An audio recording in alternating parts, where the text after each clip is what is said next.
Kelompok 7 terdiri dari Putri Audina, Anissa Mutiara Sari, Jezi Dwi Arimurti, Nur Afifah Fajaria, dan Alia Putri Antarja. Selamat menyaksikan dan semoga bermanfaat. Apa itu PGS? Pedoman gizi seimbang atau PGS adalah panduan konsumsi makanan sehari-hari dan berperilaku sehat berdasarkan prinsip konsumsi aneka ragam pangan, perilaku hidup bersih, aktivitas fisik, dan pemantauan berat badan secara teratur dalam rangka mempertahankan berat badan normal.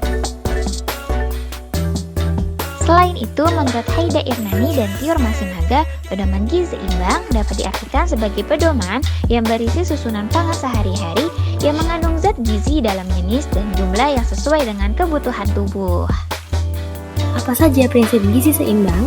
Menurut Permenkes nomor 41 tahun 2011, terdapat 4 pilar yang menggantikan slogan Pas Sehat 5 Sempurna karena lebih relevan dengan masalah gizi seiring berkembang iptek.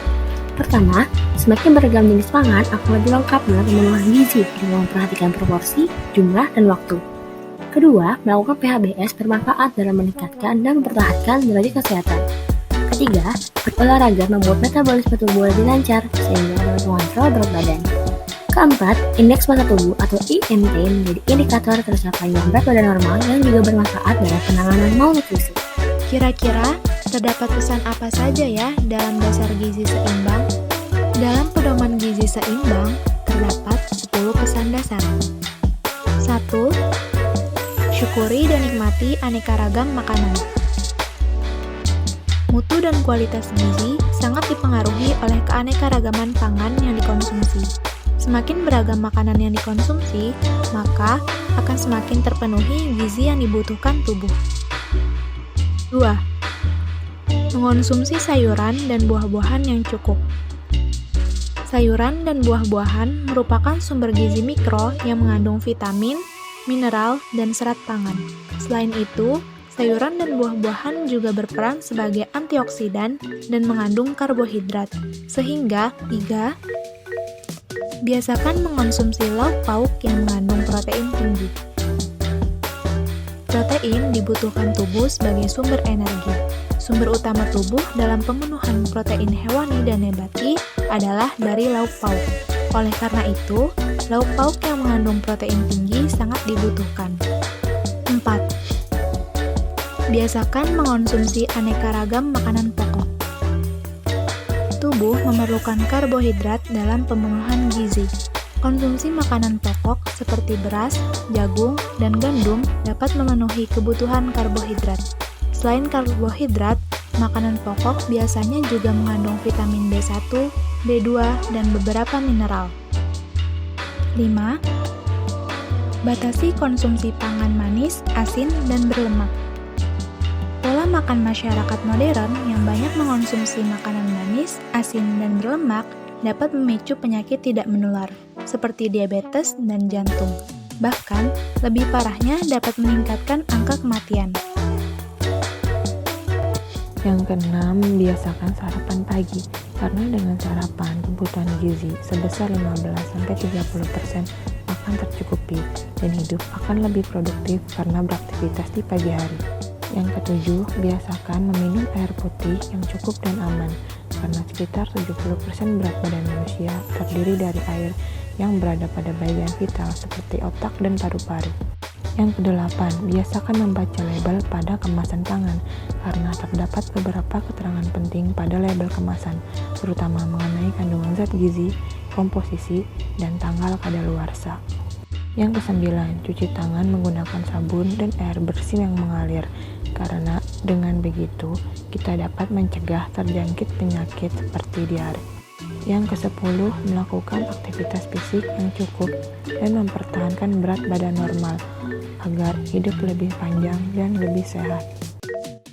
Nah, sekarang kita akan membahas mengenai piramida gizi seimbang. Piramida gizi seimbang merupakan panduan nutrisi serta pola makanan yang sehat dan juga bergizi seimbang yang disusun di dalam bentuk piramida.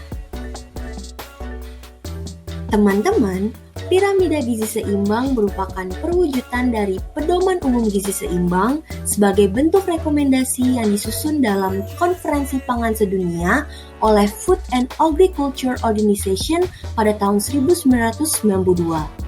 Piramida gizi seimbang dianggap sebagai solusi untuk memecahkan masalah gizi ganda berupa kekurangan gizi maupun obesitas, terutama di negara berkembang seperti negara kita. Visualisasi dari piramida ini berbeda-beda karena disesuaikan kembali dengan keadaan, ketentuan, dan juga aspek-aspek yang berpengaruh di tiap-tiap negara.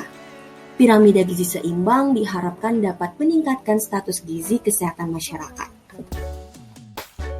Kira-kira apa ya bentuk visualisasi piramida gizi seimbang di Indonesia?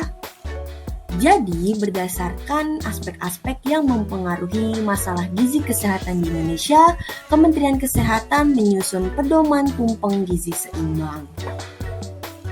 Tumpeng gizi seimbang menganjurkan kepada kita masyarakat Indonesia untuk mengonsumsi makanan dan minuman yang bergizi yang disertai juga dengan keterangan mengenai jumlah porsi yang tepat dalam sehari. Nah, kalian jangan sampai lupa ya dengan 4 pilar PUGS, karena keempat pilar ini merupakan dasar dari anjuran yang ada di dalam tumpeng gizi seimbang. Nah, sekarang kita cari tahu nih, apa saja yang dijelaskan di dalam tumpeng gizi seimbang? Yang pertama, tumpeng bagian bawah itu menggambarkan porsi yang kita konsumsi harus lebih banyak, misalnya karbohidrat, protein, sayur-sayuran, dan juga buah-buahan. Dan yang tidak kalah penting, semakin tumpeng ke atas dan bentuknya semakin mengerucut, artinya konsumsi pangan yang kita perlukan hanya dalam jumlah yang sedikit atau justru harus kita batasi, misalnya gula, garam, dan juga lemak. Thanks for watching dan sampai jumpa.